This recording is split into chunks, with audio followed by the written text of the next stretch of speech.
Right now iri kutsviridza inhau yekusiliwa kwethe Mafidi dynasty. Right now vanhu vari kumwe vachitaura zvakasiyana siyana.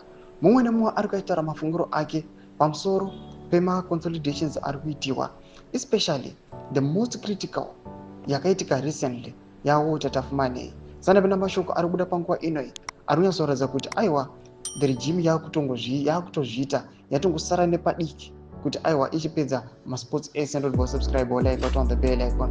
Panapa tinopinda paendo yemajaros anoposta this picture Tapfumaneyi achiti files overtakes ZRP on human rights abuses.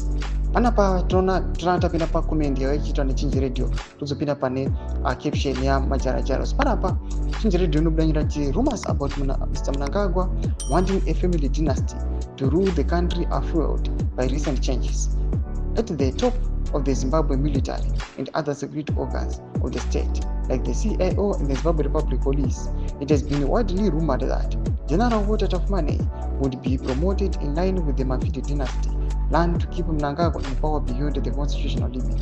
Zimbabweans are wondering what happens next.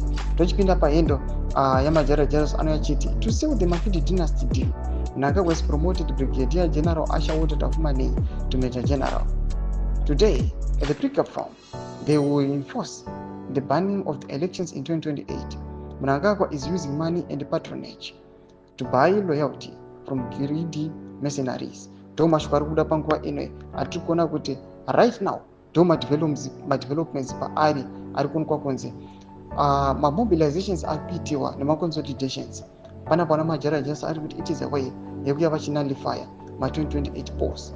And number 2, it is a way yekuya panguva inoi vachiprotecta the Zimbabwean leader kana zvikananda panguva inoi kuti vakwanise kuramba vari mupower without any hindrance. Tudze mafunguro enyu muri kudii pamusoro pechiitiko ichi. Apinda comment section medu mudze mafunguro enyu, subscribe or like, wachidon'd on the bell icon.